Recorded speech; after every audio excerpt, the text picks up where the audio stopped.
Have you noticed that the people who once lit up every room, who carried wisdom in their words, who seemed more alive and aware than anyone else, are now quietly vanishing from society? They're not gone, but they've stepped away from noise, from shallow conversations, from systems that no longer resonate. The question is, why? I remember a time when I was surrounded by noise, constant opinions, endless debates, the race to prove yourself louder and busier than everyone else. And then I met someone different. A friend who was deeply awake, spiritually grounded. He didn't argue, didn't need the spotlight, didn't chase validation. And one day he simply disappeared from that circle. No anger, no announcement, just quiet distance. At first, I thought he'd given up. But over time, I realized he was living differently, more intentionally, more peacefully, more authentically. That's when I understood. Spiritually awake people don't withdraw out of weakness. They step away because they've outgrown the game that most of society is still playing. Number one, they see beyond the illusion. When a person becomes spiritually awake, something shifts so deeply inside them that they can no longer look at life the way they once did. They begin to see what most people don't. The invisible strings that pull society, the unspoken rules that push people to compete endlessly, the distractions that keep everyone too busy to ask, why am I really here? This is what I mean by illusion. The illusion is not just the glossy marketing campaigns, the news headlines, or the obsession with material success. The illusion is subtler. It is the belief that happiness comes from the outside world, that more possessions mean more worth, that fitting in means living right. When someone awakens, the veil lifts, and what they see is unsettling. They realize how much of society is designed not to liberate, but to trap. The endless race for approval, the shallow definition of success, the quiet numbing of the human spirit through entertainment, comparison, and consumption. And when you see that clearly, you can't unsee it. The awakened person doesn't hate society, but they can't play the game anymore, because they finally understand it was never real. I remember meeting a man named Harun, a brilliant engineer with a promising career. By all measures, he was winning a big house, a shiny car, constant promotions. But behind his proud smile was exhaustion, anxiety, and a gnawing emptiness. One day, he told me about a moment that cracked his entire illusion.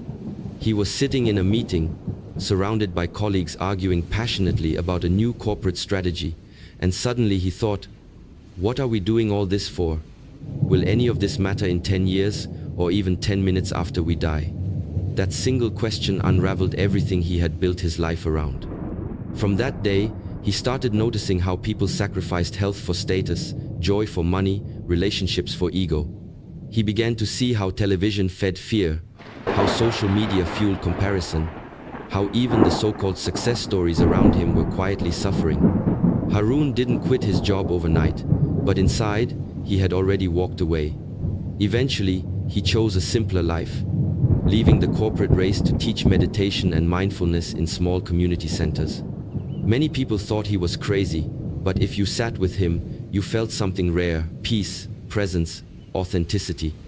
He had stepped out of the illusion, and though he disappeared from the fast-paced world, he had never been more alive. The truth is, spiritually awake people see through the masks society wears. They see that chasing endless money doesn't guarantee peace, that being famous doesn't make one truly loved, that being constantly busy doesn't make one important. They see that most of the noise in society is just distraction from the deeper silence inside. And when you see this truth, disappearing isn't rejection, it's liberation. It's like walking out of a crowded theater after realizing the movie was only a projection on a wall, not reality itself. This is why the spiritually awake quietly disappear. They are not hiding. They are simply no longer hypnotized by the illusion that keeps everyone else running in circles. And once your eyes are open, you'd rather walk alone in truth than remain lost in the comfort of lies. Number 2. Silence becomes more valuable than noise. When someone becomes spiritually awake, they begin to notice something subtle yet powerful: the value of silence. In a world where every moment is filled with noise, From the buzzing of notifications to the endless chatter of conversations that lead nowhere, silence feels almost alien. Yet to the awakened soul, silence is not emptiness, it is fullness. It is the place where the heart whispers truths the mind ignores, where clarity rises like the sun after a storm. Spiritually awake people no longer crave to be the loudest in the room, nor do they feel the urge to argue, debate, or constantly express themselves.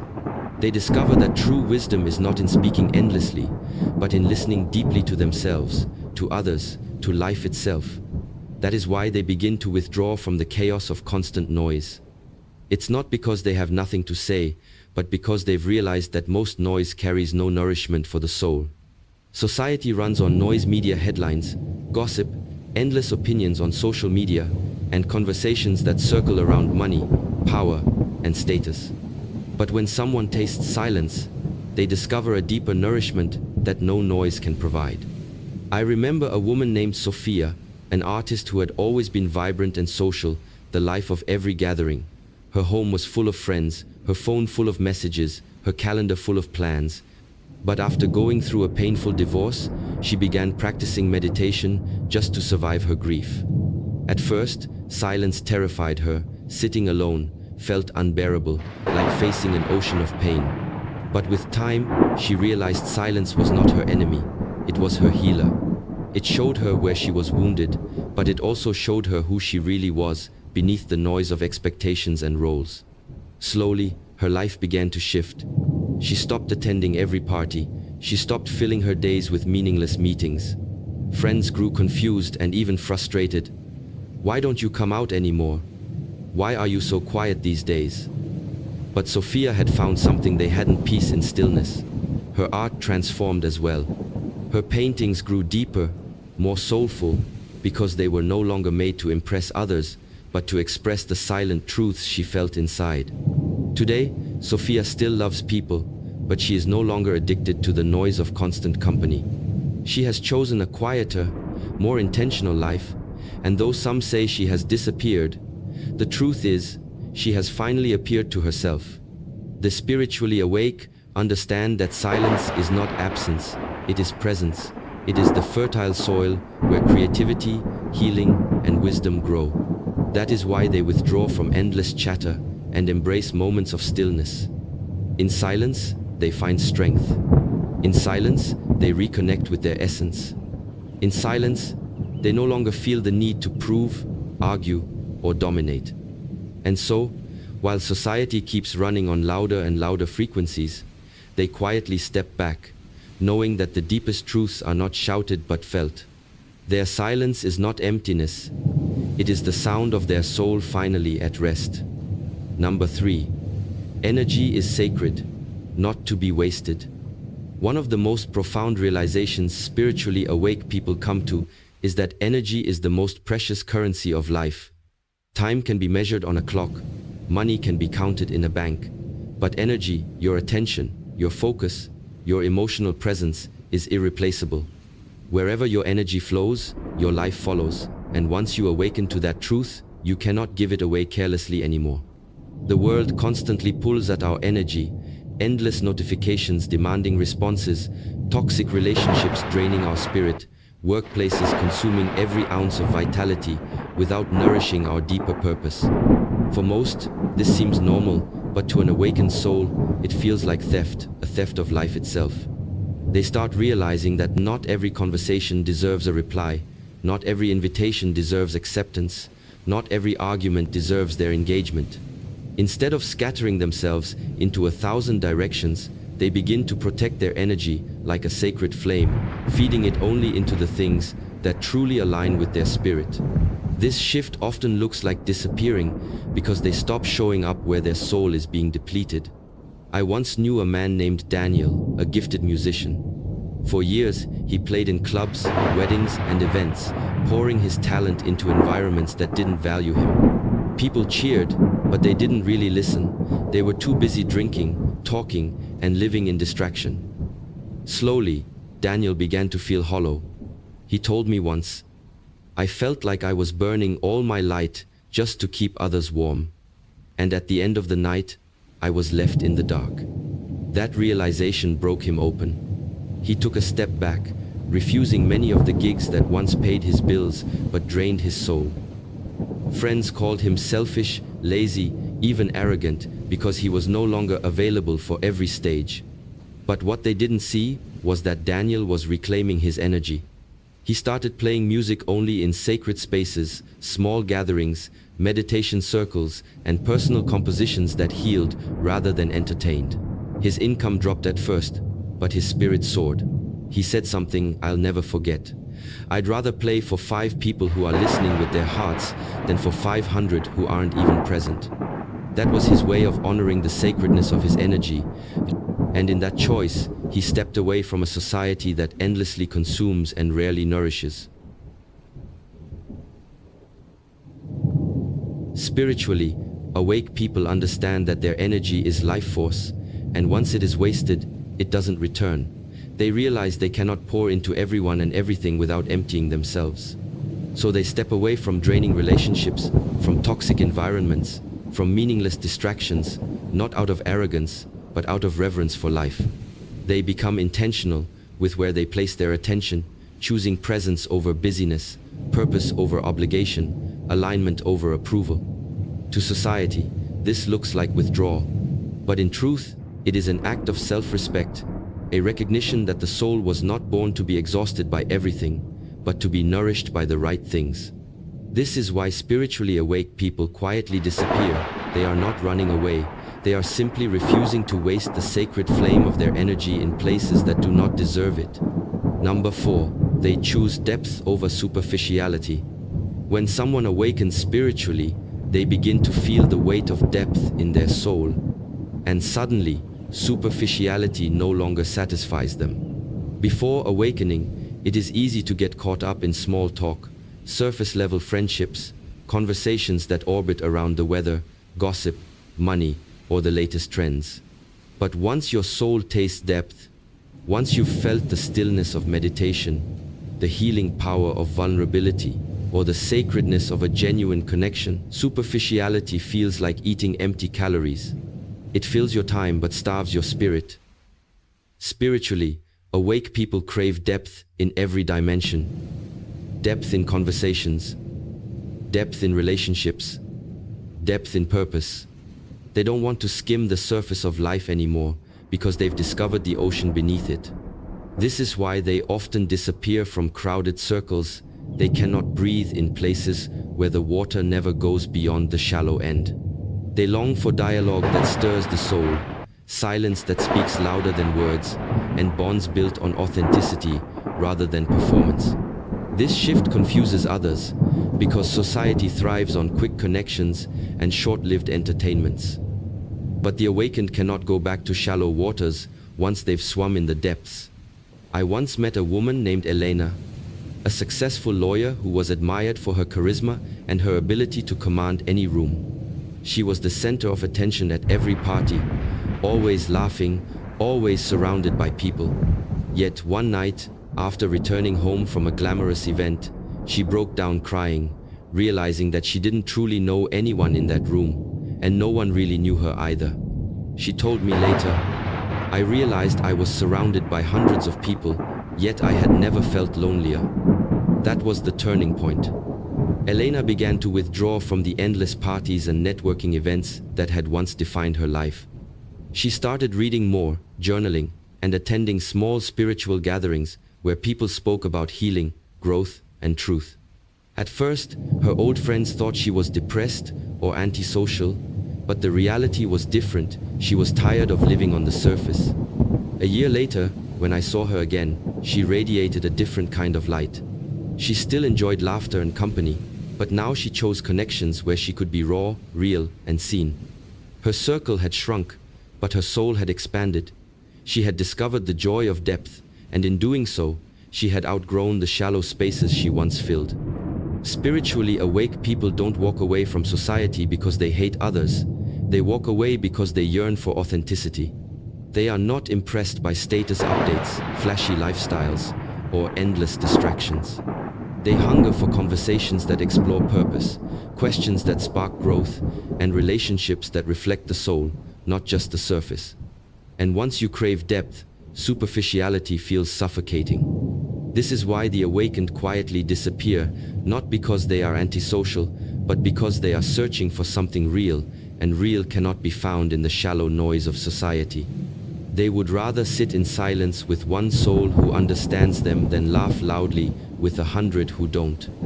To them, depth is not optional, it is the only way to truly live. Number 5. They are no longer driven by ego. One of the most striking shifts in spiritually awake people is their relationship with the ego. For much of life, the ego is the silent driver, pushing us to prove ourselves, to win recognition, to be seen, to be validated. It whispers that worth comes from achievements, titles, possessions, followers, or applause. And so, people spend years building an identity rooted in, I am what I own, I am what I achieve, or I am what others think of me. But when awakening happens, that illusion shatters. The spiritually awake begin to see the ego for what it truly is. A mask, a fragile construct built to survive in a world obsessed with appearances. They no longer feel the same hunger to be noticed, to argue, to be right, or to dominate. They realize that chasing ego-driven goals is like pouring water into a sieve. No matter how much you pour, it never fills. This is why they begin to withdraw. Not because they have no ambition, but because their ambition has changed. It is no longer about being the loudest in the room, but about being aligned with their essence. They step away from the performance, because they no longer need the stage. I remember a man named Arif, who built his entire life around his career in the corporate world. His office wall was decorated with awards, his LinkedIn full of endorsements, his life a checklist of achievements. He wore his ego like armor, and for a while, it worked. People admired him, respected him, even envied him. But beneath that, he was restless. One night, at a leadership seminar, a speaker said something simple, yet piercing. If everything you own and every title you hold were taken from you, who would you be? Arif couldn't sleep that night. For weeks, the question haunted him, until he realized that without his titles, he didn't even know himself. That realization broke him. Slowly, he began to shift. He stopped working 80-hour weeks. He let go of projects that fed his pride, but drained his spirit. And he started volunteering at a local orphanage.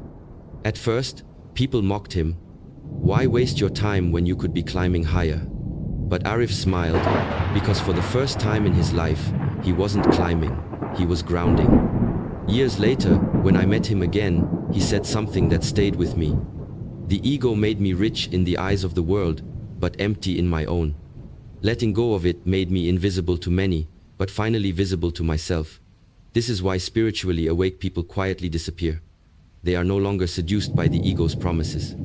They don't need to be the smartest voice in the room, the most photographed face on social media, or the most celebrated name in their community. They don't need the applause, because they've found peace in authenticity. While society continues to chase the fragile illusion of being somebody, they rest in the quiet freedom of just being. To the outside world, it may look like they've lost ambition, but in truth, they've simply exchanged the fragile ambitions of ego for the eternal ambitions of the soul. And once you see that difference, you can never go back. Number 6. They feel the collective pain too deeply. Spiritually awake people carry a sensitivity that most of society does not understand. To be awake is to have your heart cracked wide open, to feel not only your own struggles, but the suffering of others, the anger beneath someone's harsh words, the loneliness behind someone's smile, the desperation hidden in society's constant busyness. What others ignore, they absorb.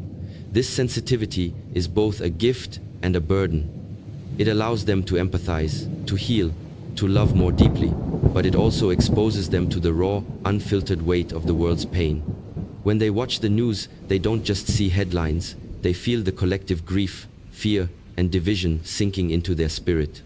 When they walk into a crowded city, they can sense the invisible heaviness that people carry, the exhaustion, the suppressed sadness, the quiet longing for something more. This is why spiritually awake people often withdraw, because the noise of society is not just distracting, it is overwhelming. They need distance to protect their hearts, to breathe, to cleanse, to process what they feel so deeply. It isn't escapism. It's survival for a soul that feels the world more intensely than most. I remember a young man named Ishan, a social worker who was loved by everyone in his community. He had the kind of compassion that made people feel safe, the kind of presence that made you believe you were truly seen. For years, he poured himself into helping abused children and struggling families. But over time, Ishan began to fade. Not outwardly, he still smiled, still worked tirelessly, but inwardly, he was drowning. One evening, while visiting a shelter, he broke down. He confessed that every story he heard lived inside him, every scar he witnessed felt like his own. "I carry their pain when I go home at night," he said, "and it never leaves me." That moment marked his awakening. He realized that while his empathy was his greatest strength, it was also draining him to the point of collapse. Slowly, he stepped away from the front lines, not because he stopped caring, but because he cared too much. He moved to a quieter town, wrote poetry, and continued serving people in gentler ways, like hosting meditation circles and supporting others one-on-one. Some accused him of abandoning his mission, but those who truly understood knew he had not given up. He had simply chosen a different way to carry his gift without being consumed by it.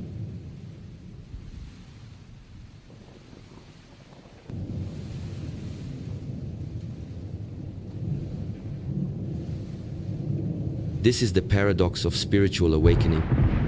To see more clearly, you must feel more deeply. But feeling deeply, in a world that numbs itself daily, is painful. That is why spiritually awake people seem to disappear. They are not running from responsibility, nor are they apathetic. In truth, they feel the suffering of the world so profoundly that they must create distance, not to disconnect, but to preserve their ability to love without breaking. Their withdrawal is an act of wisdom, a recognition that you cannot pour from an empty vessel. To those who don't understand, their silence looks like abandonment. But in reality, it is the only way they can continue to be a source of healing, by first protecting their own spirit. They disappear not out of coldness, but out of compassion so deep that it requires solitude. Number 7. They understand the power of solitude. For the spiritually awake, solitude is not loneliness, it is medicine, it is sanctuary, it is power. Most of society fears being alone. People fill their calendars with endless activities, surround themselves with noise, and cling to company even when it drains them, just to avoid facing their own inner silence. But the awakened person no longer fears that silence, because they have discovered that solitude is where the soul begins to speak. In solitude, they rediscover their essence beyond the masks they wear for the world. In solitude, they listen to the whispers of intuition, the quiet guidance of spirit, the truths buried beneath years of conditioning. Solitude becomes the space where wounds are healed, visions are born, and peace becomes real. That is why they step away, not because they reject others, but because they need to return to themselves. To many, their absence looks like withdrawal or even arrogance, but in reality, it is devotion. They have learned that solitude is not isolation, it is connection, the deepest form of connection, where one meets the self and through the self touches the divine. I once knew a woman named Amara, a teacher who gave her life to serving others. Every day she poured herself into her students, her colleagues, her family, until one day she collapsed, not physically, but emotionally. She realized she hadn't had a single quiet moment for herself in years. Even her weekends were consumed with gatherings, obligations, and noise. She felt suffocated, as though her own life had slipped through her hands while she was busy carrying everyone else's. So she made a bold decision. She rented a small cabin by a lake and spent a month entirely alone, without social media, without television, without constant company. At first, it was terrifying. The silence was deafening, her own thoughts overwhelming. But as the days passed, something shifted. She began to notice the sound of the wind, the rhythm of her breath, the peace of simply existing without performance. She journaled, she prayed, she sat by the water for hours in stillness. When she returned, People said she looked different, lighter, more radiant, more grounded. She told me, I thought I would go crazy being alone, but I found myself there. Solitude saved me. This is why spiritually awake people value solitude so highly. They understand that without solitude, you cannot truly hear yourself, and without hearing yourself, you cannot truly live. Society teaches that to be valuable, you must always be busy, always available, always surrounded. But the awakened reject that lie. They know that solitude is not a void, it is a well. It replenishes the soul, sharpens clarity, and restores energy. That is why they disappear, not because they don't love others, but because they know that only by being alone can they return to others whole. They understand that solitude is not an escape from life, but a return to life in its purest form. In solitude, they stop chasing and start being. And in a world addicted to noise, their choice to embrace stillness looks like disappearance, when in reality, it is the most powerful form of presence. Number 8. They outgrow old identities. One of the most profound shifts that happens when a person becomes spiritually awake is the quiet shedding of identities they once wore like a second skin. Before awakening, we cling tightly to the roles given to us, our career titles, our family roles, our social labels, our cultural expectations. We introduce ourselves with phrases like, I am a doctor, I am a mother, I am successful, as though our essence can be reduced to a single role. These identities give us structure, but they also trap us. When awakening comes, something inside whispers, this is not all that I am. That whisper grows louder until the mask cracks. The spiritually awake no longer fit neatly into the roles that once defined them, and so they begin to outgrow them. To others, it looks like rebellion, like they are abandoning responsibilities or changing too much. But in truth, it is growth. A butterfly cannot remain a caterpillar to comfort the ones who fear change. This is why they quietly disappear from the spaces where their old identity is the only thing people see, because those spaces cannot hold the truth of who they are becoming. I once met a man named Kareem, a highly respected surgeon who had built his entire identity on his profession. For decades, he was the doctor, admired for his skill, his wealth, and his position. Yet, privately, he confessed to me that he felt like he was suffocating. He said, "Everyone sees me as the doctor, but no one sees me as a man, as a soul, as someone who loves painting, or poetry, or silence." His identity had become his prison. One day, after losing a patient despite his best efforts, he broke down and realized that his entire life had been built around being needed, respected, and praised, but not around being authentic. Slowly, he began to change. He reduced his hours at the hospital, much to the shock of his colleagues, and started spending more time painting landscapes. At first, people ridiculed him. How can you waste your talent? How can you walk away from everything you've built? But Kareem wasn't walking away, he was walking toward himself. Years later, his art became a source of healing for others, and he often said, "I am no longer just a doctor, I am finally myself." Spiritually awake people outgrow old identities because they realize that no label, no title, no role can fully capture the truth of their being. They understand that life is not about clinging to one version of yourself forever, but about continuously evolving, shedding what no longer fits, and embracing what is real. This process often frightens others because it disrupts the stability of how they've always known you. But the awakened cannot stay in a box just to make others comfortable.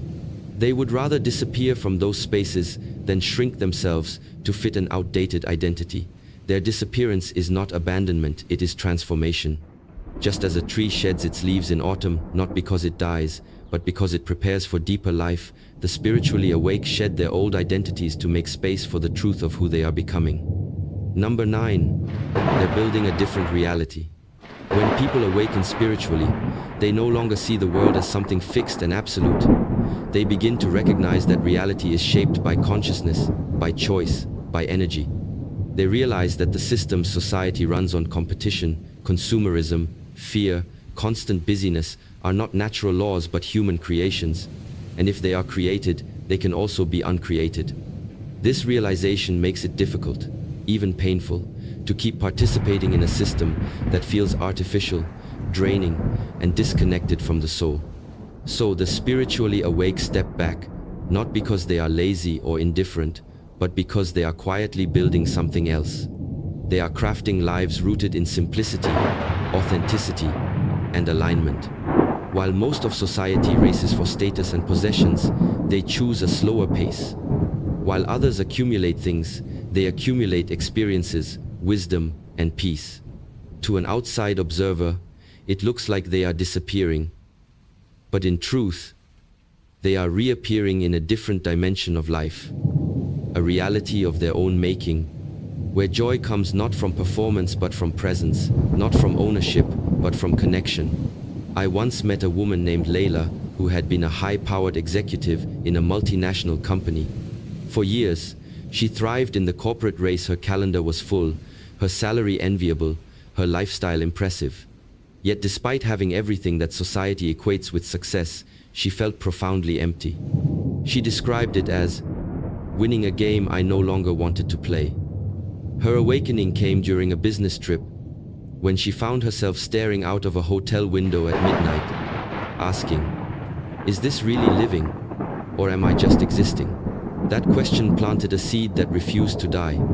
Over the next year, she began simplifying her life. She sold her luxury apartment, downsized her possessions, and eventually left her job. Friends were shocked. Some even pitied her, assuming she had lost her way. But Layla hadn't lost her way, she had found it.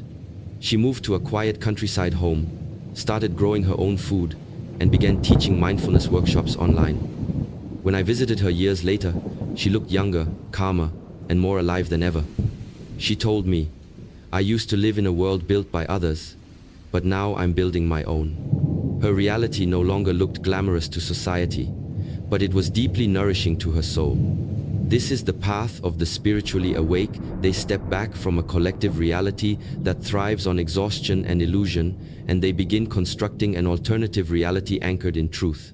It could be through art, through community, through spirituality, through simplicity, but whatever form it takes, it is always more aligned with their essence.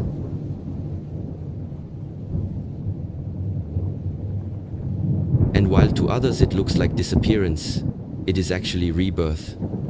They are not rejecting life, they are creating a life worth living. Their disappearance from society's stage is not failure, it is quiet revolution.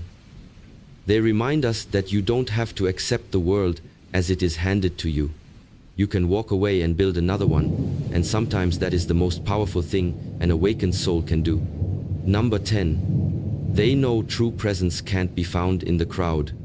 Spiritually awake people understand something most of the world has forgotten: that true presence, the kind that allows you to feel alive, connected, and whole, cannot be found in the noise of the crowd, in the endless distractions of social gatherings, or in the chase for likes and validation. Presence requires silence, solitude, stillness, and the courage to sit with oneself without the need for applause or company. The crowd feeds the ego, but silence nourishes the soul. And this is why awakened souls quietly slip away from constant social scenes, gatherings, and even certain relationships. They realize that being surrounded by people is not the same as being connected. In fact, some of the loneliest moments a person can experience are in a room full of others who don't truly see them. So they choose to spend more time alone, not because they dislike people, but because they love truth more than illusion. They discover that it is in the quiet of dawn, in the pages of a journal, in the rhythm of meditation, in the stillness of nature, where presence is not just understood but felt. Presence is the soul's language, and the crowd rarely speaks it. I remember speaking with a man named Raphael, an artist who had spent years immersed in a bustling city life. Every night he attended parties, art shows, and gatherings where everyone knew his name. On the surface, he looked like he had it all: friends, recognition, endless invitations. But deep inside, he felt hollow. "I was everywhere," he once confessed, "but nowhere at the same time." One night, While walking home from yet another event, he stopped by a small park. It was empty, except for the rustle of trees and the faint glow of moonlight. He sat on a bench, exhausted, and for the first time in years, he listened to the silence. No one was calling his name, no one was watching him, no one expected anything. He described that moment as the first time he truly felt himself breathe. That night became the turning point. He slowly began declining invitations, spending more time in solitude, and exploring meditation. Friends thought he had disappeared. In reality, Raphael had reappeared to himself. His art transformed, no longer created for applause, but for expression, for healing, for truth. When I asked him why he stepped away, he said something unforgettable. The crowd made me visible, but silence made me real. This is the essence of why spiritually awake people choose to disappear from the constant noise of society. They have tasted the difference between being visible and being present, between being known and being truly alive. The crowd thrives on performance, roles, and appearances, but presence asks for authenticity, vulnerability, and depth. And so, they walk away, not because they are antisocial or broken, but because they know presence is sacred and fragile, and it can't be preserved in an environment that constantly pulls them outward. Their silence is not emptiness, it is fullness. Their solitude is not isolation, it is intimacy with life itself. They remind us that if we want to meet our soul, we must be willing to step away from the crowd long enough to hear its whisper. For in the end, presence isn't something we find in others. It is something we return to within ourselves. In the end, the quiet disappearance of spiritually awake people is not an escape, it is a return. A return to themselves, a return to truth, a return to a way of living that is not measured by noise, applause, or appearances, but by depth, presence, and peace.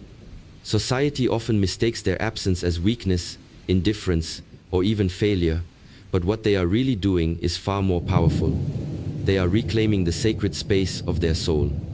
They step away from the endless chatter, the shallow pursuits, and the constant distractions, not because they no longer care, but because they have learned to care differently, carefully, intentionally, soulfully. Their lives become quieter, yes, but within that quiet is an orchestra of meaning, wisdom, and alignment that the crowd may never hear. If you feel yourself withdrawing, if you sense the call to step back, know this: you are not disappearing. You are reappearing in a truer form. You are not giving up on the world. You are choosing to engage with it from a higher place. And sometimes, the greatest contribution we can make to humanity is not by being louder in the noise, but by becoming a lighthouse in the silence.